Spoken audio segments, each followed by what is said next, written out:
you guys. Man, I'm so excited to get to be here today. Thanks for having me. I love this place.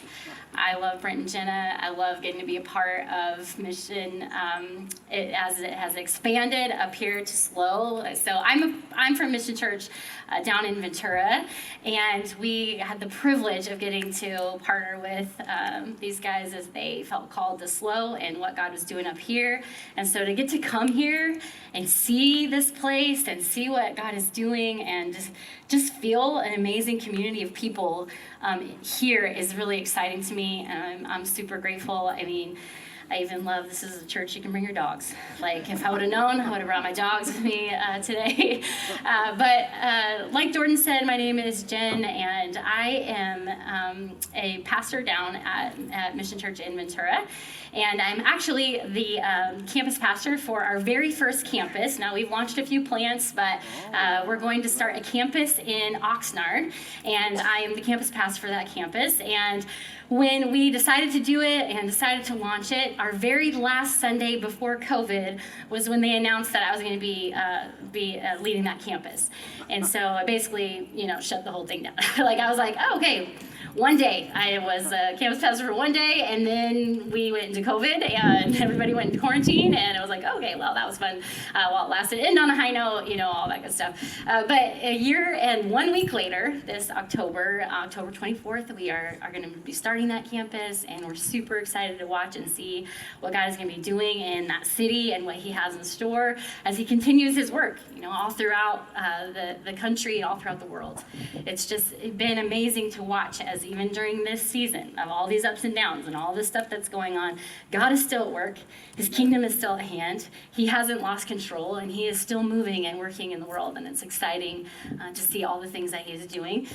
With this launch of this campus in Oxnard, my husband and I decided to buy a house, which is something we never thought we would do in California, because what people buy houses in California, right? Like, it's really was totally by the hand of God that we were able to get this place. This couple actually basically said, we want you to have our house. We love what you're doing here. And I mean, they didn't say we could have it, but we could buy it, okay?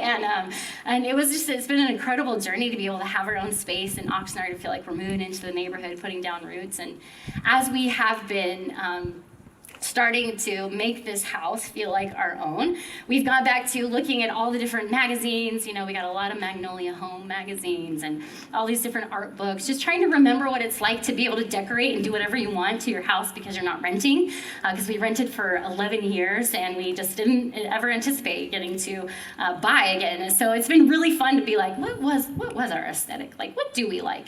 And so as we were looking through all these books and stuff, we found this aesthetic that my husband TD and our two kids, we have two kids, a 19-year-old and 18-year-old. Most people, when they hear that, say, oh, you're a mom of teenagers. I have a big question for you. Like, why do you look so young? I say, please keep going. But anyway, so I have these old adult children now, but we all together decided, our aesthetic, the thing that describes it the most is this thing called wabi-sabi. And he found it in this book, and it basically describes something where you actually take the imperfections of some sort of decor, like maybe, it's a table that has a little nick in it, or something that's just not quite perfect. Like, we have this little copper drum coffee table, but it has this big dent in the side. And you embrace the imperfections instead of try and fix them. And I love it. First of all, I love that it's called wabi-sabi, because that's a fun thing to say. But also that's become kind of how, as we've decorated our house and designed our house, especially because we're doing a lot of projects that we don't know what we're doing, like hanging wallpaper. And so since it's not quite right, we just keep going, wabi-sabi, embrace the imperfections of this place, And so that's what we've been doing. And but I think the reason that we connect with this idea, this aesthetic, the way that this looks so much, is because it's kind of our people. The people that we're drawn to in our lives are the same. We really drawn to cultures where it's you don't have to be perfect. We actually embrace the fact that you're not. We actually embrace that you're on a journey, and that your imperfections actually make you more special, more beautiful, more accessible to God's hand at work in your life. And so that's what I love seeing this morning. As I walk into this place, I feel it. I feel it here, this consistency around where everyone is welcome, where nobody's perfect, where change is possible when we gather together and we create this kind of a community. There's something special that happens here. So I just want to say to you and encourage you today, if you walked in here today thinking you were the only one carrying something heavy, you aren't. If you thought there wasn't anyone at a church that could relate to you, there is. If you ever thought you were too far gone for God, you're not. If you ever thought your imperfect life disqualifies you from his purpose for you, it doesn't. If you ever thought that after what you've done, there's no hope for you, there is. If you ever thought you were beyond the reach of a loving God, you aren't. If you ever thought you would be crazy to show up in a church, you are in good company. If you ever thought you were too broken, too wounded, too abused, too foolish, that you've ran too far or have fallen too much, your story isn't over. If you thought that if people knew your story and struggles, they would judge you, not in this place. This place, within the culture of the way that God has set up the church, it's just a whole bunch of us, like just a whole bunch of wabi-sabi, like embracing our imperfections, coming as we are, embracing one another here. And I love that we're in this series called Culture, where we're talking about how when we do things Jesus' way, it makes our culture look a little different, or at least it should. Like Brent talked about, that what it does is it means that we carry one another's burdens, right? And that's what what happens in our world and in everywhere else that we go. It's not safe to be imperfect. Like we are supposed to pull ourselves up by our bootstraps, put on our happy faces, show up ready and prepared and put together. But when we talk about the culture that God has designed for his people and the community of the church, we actually get to have this place where we can let our guard down, where we can show up just as we are, where we can come into this place and just be who we are, and that he would love us too much to leave us there, but that we could grow one another together. And it's the verse I want to talk about today is this crazy verse in 2 Corinthians that has this idea that when we do things the way that God has set up his culture, that it means that when we are weak, it's actually when we are the strongest. Like, that's crazy to me. Like, that when we are weak, then we are strong. And that's good news for us today, right? Amen. I mean, for many of us in here today, we are used to a culture that says, when you are strong is when you are strong. Mm-hmm. But not God. God says you are allowed to be weak. It's actually in your weaknesses. When you embrace them, when you're honest with them, when you show up as you are, that I meet you there and I take your weaknesses and I do something powerful in them and I make you strong. See, some of us don't know whether or not we're strong until our strength is tested, right? I mean, we may have thought 2 years ago, oh, so strong. Like my marriage, super strong. My career, so strong. Like all the dreams and passions I have for my future, the plans, solid. They're going to be awesome. It's going to be amazing. And then COVID hit, right? And then our marriages, struggled a little bit because we couldn't get away from each other, okay? We had to be in the same house. Like, suddenly, those of us who thought we were amazing parents are like, what am I doing with my life? What has happened? These children will not leave me alone, you know? And we have these friendships that we've got disconnected from. We're hanging out on Zoom, and we're like, it's not quite the same. I don't know if I have the same friendships that I used to have, this place that I used to feel really strong, my dreams, my desires, my goals, my careers. Everything is feeling a little bit unsteady and shaky, because when our strength gets pushed is when we find out maybe we weren't as strong as we thought we were. Maybe we're actually a little bit weak. I don't know if you have ever felt this way. I personally don't really like this. I just want to be strong. Let's skip the weak part. I'm actually I'm really good at post vulnerability. People think that I'm so vulnerable because I'll say oh man, I did this really hard thing and I was going through this really awful thing, and I'll be real honest about it, and then I'll be and then let me tell you all the things I did to get over that and to be super strong. But the reality is that's actually not true. Weakness. It's not true vulnerability, because I was actually just giving an excuse to tell them all the ways that I'm pretty great and got out of this mess. But that's how we do it in our lives, right, sometimes. But for me, I prefer to just be strong. I don't really want the weak part. The other day I was flying and I got to sit in the emergency exit row, which I was like, sweet, like leg room, right? But then the flight attendant came over and they were like, hey, are you willing and able to handle this really important job as an exit row person? And I was like, what's all involved with that? Like, what exactly will I be doing? And she's like, basically, plane goes down. It's you. Like, I'm like, but what is your job in that? Like, what are you doing? The plane, like, how much training did I need to, be in the exit row? Because I would like to say that I am willing, and I'd like to say that I'm able, but the reality is, like, if this thing's going down in flames, like, I don't know if I'm gonna help these people. I don't even know them, okay? Like, I don't even know what's gonna happen. And to be honest, I know myself. And this is a true story, and this is a little vulnerable. I'm going to tell you all, but don't judge me, okay? It's a safe place to be honest with our stuff, okay? But when I was going on a hike with my son when he was 7 years old, and we were out in the California hike.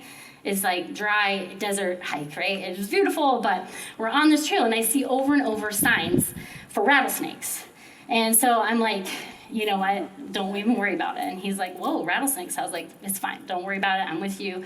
I know what to do. Sure. If we see a rattlesnake, it totally will protect you.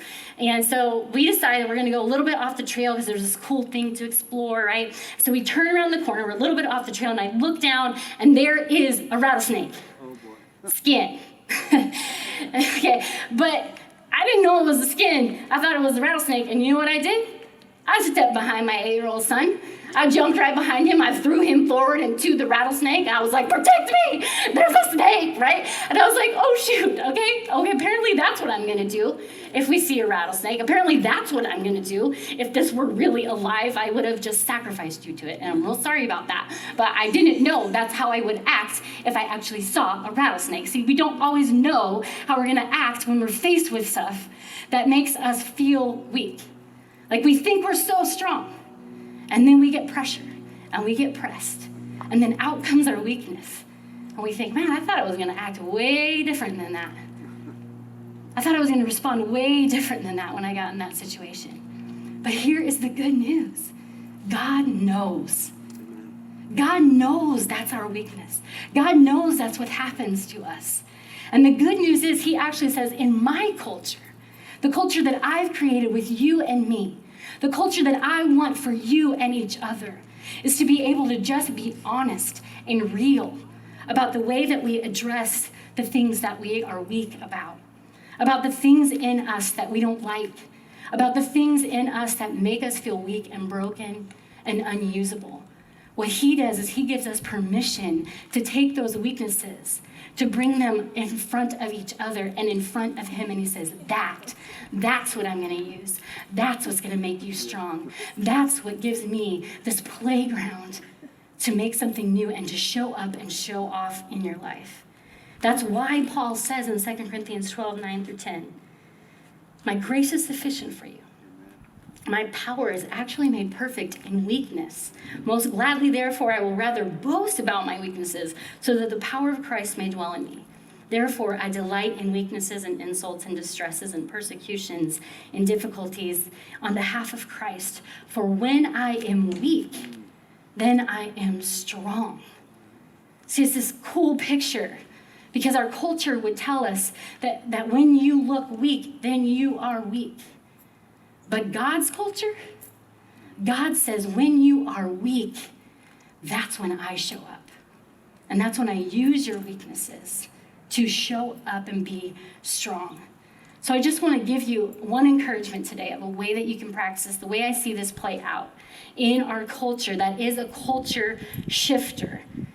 And it is really learning how to be weak in front of one another and to be weak in front of God.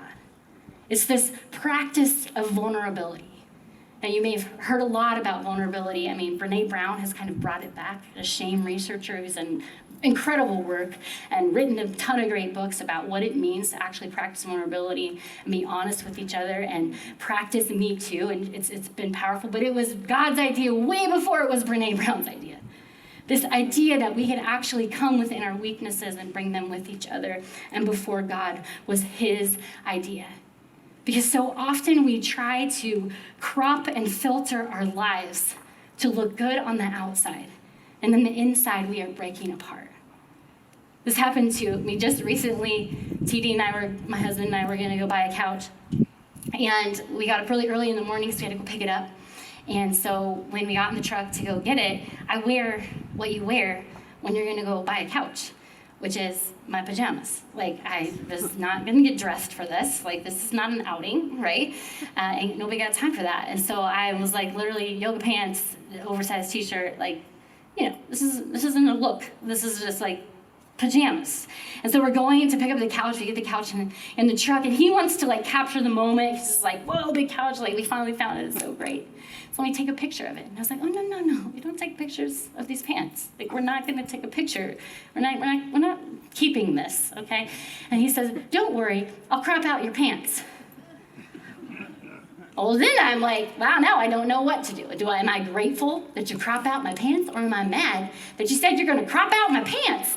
And then that was like a cue up for you to be like, honey, you're beautiful no matter what. Like, who cares about yoga pants? And you missed it, okay?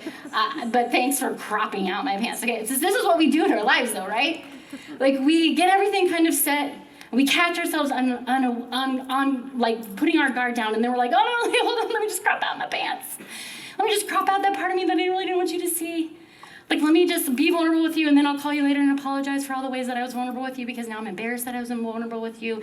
Let me just tell you up until a point of what's really going on in my heart and my life and my family, because I'm really scared that if you really know all of the truth, then you really are going to see all of me. And I'm not sure that I can handle that. Listen, the way God has designed this culture is that we can go to one another with the full truth, and there we are accepted, received, affirmed, and loved. That's how this culture works with one another, where we can take those things that we're most afraid to tell and then tell them to each other. I love that the original definition for the word courage is actually the root of core, is the Latin root word for heart. And the original meaning was to speak one's mind by telling one's heart. This whole idea of like vulnerability being weak is so backwards. It's actually the strongest thing we can do, because it's super scary. It's super scary to be fully real, fully vulnerable, and fully open. But a healthy person actually knows what they need, and they know how to ask for it. And they know how to go to each other and ask for it. None of us are that strong. None of us are exempt from needing help. But some of us walk around like Muhammad Ali. I heard the story one time that he was on a plane, and he like sat down, and he was getting his seat all set. The flight attendant came up to him and said, sir, you need to put your seatbelt on. He said, Superman don't need no seatbelt. And she looked right back at him and said, Superman don't need no plane either, okay? Put your seatbelt on, right? But I think sometimes we are naive to think that we don't need, that we don't have a reason to pull people in and be alongside of us. That that's for other people, that grace is for other people, mercy is for other people. Listen, it's every single one of us.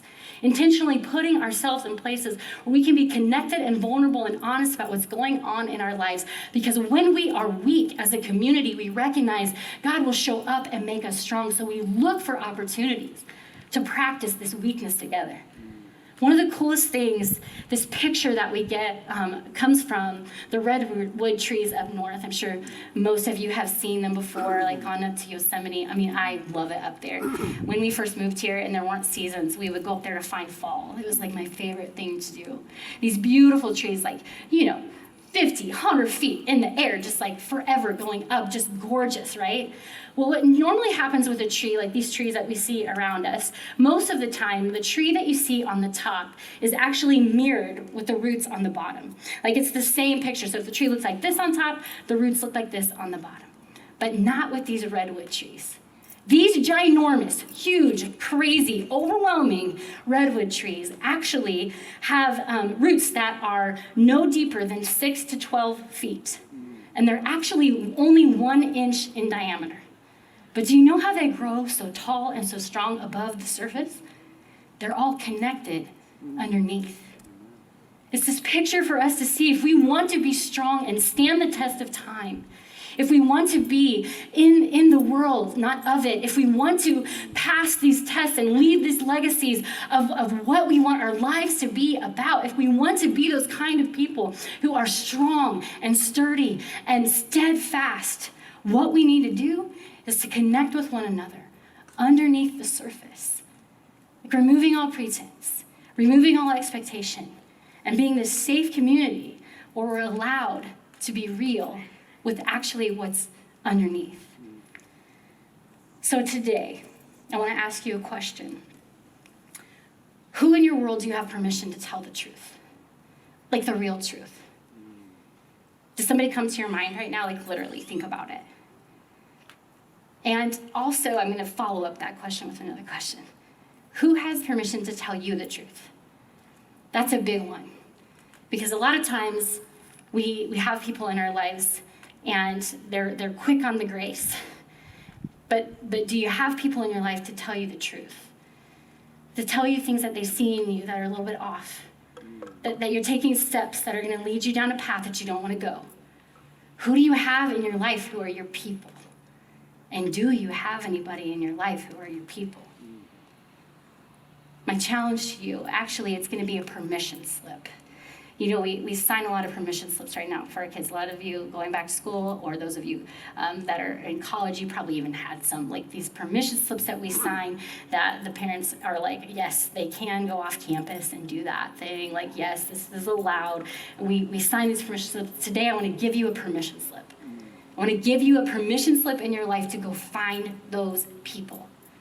Find those people that you can be real with about what's really going on, that you can go underneath the surface with. And it's simply just being willing to tell them what's really going on in your life and giving them permission to ask you the truth, to tell you the truth, to speak back to you what God says about you.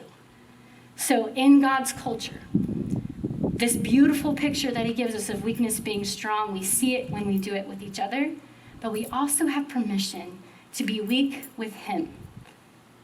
I think some of us, especially if you grew up in church, maybe you got real dressed up on Sunday mornings and that was part of it. Like you came to church and you were like, okay, this is where everybody gets themselves together. And you know, if you were like my family, you like fought the whole way. And then as soon as you got out of the car, it's like, hello, welcome, let me get my coffee. This is a great day. Like this is what we do, right, when we go to church. So sometimes I think we approach our relationship with God like that. God is giving you permission today to be vulnerable with him. He knows anyway. We actually get to come to this God and be real and be honest, to lay ourselves before him as open and say, this is where I'm at and I need you here. I need you in the dark places that I don't even know are dark. I want to call you into those places. But listen, we will not do it if we don't trust who God is. If we don't believe that he's the kind of God that would sit with us like he did with the woman at the well. And when she told him her story, what he did was he responded and he listened and he asked questions and he forgave her sins and he challenged her to go and sin no more. That this is the kind of God that we serve. That when we bring our vulnerability to him, it's actually this safe place where we can be our true selves right in front of him. Weakness and all, and he says, yes, this is exactly what I wanted, your weakness, because now you know your desperate need of me. And I can meet you here, and I can rescue you here, and I can save you here because I am the Savior. That's what I do. And now we're both on the same page that you can stop saving yourself. When we believe this about God, then we can begin to trust him and be vulnerable with him. This verse in Lamentations gives me this really beautiful picture of who God is. And I'm just going to read it over you, and I'm going to break it down for you because I want you to pick which part of it you need the most today when it comes to trusting this God that we serve. And the verse says, the steadfast love of the Lord never ceases. His mercies never come to an end. They are new every morning. Great is his faithfulness. So I ask you today, what do you need the most? Do you need to know that the steadfast love of the Lord never ceases? That as things are continuing to go back up and down in our lives, that God stays right here. That he is steadfast. That when you bring your worries and your fears and your frustrations about the way the world is to him, he stays right here with you. And he is not worried. And he is not anxious. And he brings a non-anxious presence to you right where you are. Do you need to know that today? Do you need to know that his mercies never come to an end? That like no matter how many times you mess up, no matter how many times you have said you won't do the thing and then you do it again and you really don't want to come to him with your stuff again because you're embarrassed because you did it again. Listen, his mercy never comes to an end, ever. He does not get tired of you. His grace is that good. And you can bring it to him. And I love that it says they are new every morning. Do you need to be reminded of that as this new season begins? As we start back into the rhythms of school, do you need to be reminded that his mercies are new every morning? They are never meant for you to stock up on Sundays and hope they last you the week. They are new every morning. Show up for them every morning. Receive them every morning. Come before him every morning as you are. God, today I am tired. I don't want to do this. God, today I am so grateful for what you've done. God, today I'm so frustrated that you haven't stopped this, that I'm still here, that I'm still struggling. What are you dealing with every day? Show up for his mercies. They are new every morning, and maybe you just need to hear today. Great is his faithfulness. Unmeasurable. Enough. Like he is not in need of more. And he is not scared of your need of more.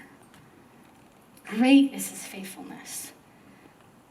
That when we bring our true selves before him, that he is not surprised and he is not disappointed, that he is full of love and mercy for us. Great is his faithfulness to us, even when our faithfulness is not so great. That's how he works. That's who God is. So my question for you today is, what are you trying to save yourself from? And can you let God be your Savior? Can you instead surrender that to him and trust that he is the kind of God that if you will give that over to him, he will take it, and he will take that weakness, and he will turn it into strength, and he will turn it into a story that you will tell others about the goodness of God, and a floodlight will shine on him and not on you, and how powerful his mercy and his work is in your life. Will you let him do that for you? Because here's the thing, when we ask for help of all the things we are not, God shows up as the great I am. When we stand at the base of an insurmountable mountain, he is the one who makes it move. When we get to the breaking point, he is the mighty healer and the brilliant creator. When we fall down, he picks us up. When we are weak, he is strong. We show up, but he shows off. He is the way maker, the miracle worker, the promise keeper. He is our hero, our champion, our victor, our savior. He is not dead. He is still working. His power is still great. He is not asleep, and he has not forgotten you. He is alive and active, and his power is mighty to save you and me. He can be trusted with your life. And our culture, that gets shifted, is when we start believing that our weakness actually makes us strong. Then we get to experience this new life where we are connected under the surface with each other and fully connected to God, who wants to use all of our weakness for his glory. Let's pray together this morning. God, I just thank you so much that this is how you work.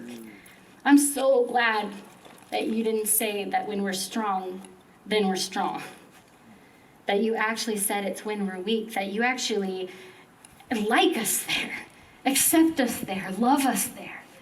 That you would take all of those things in us that we would look and we would say, oh, these things, these are broken, these are worthless, these are unusable. And you would say, no, I want to use them for my story and for my glory and for your life, to be a part of my bigger story of the kingdom, of how I rescue people when there was no rescue. How I come when everyone else has left. How I am good enough when you are not. And that you speak that to us and you live that through us, God. And it becomes a testimony of your grace to the world. God, we are so grateful to serve a God like that. In Jesus' name.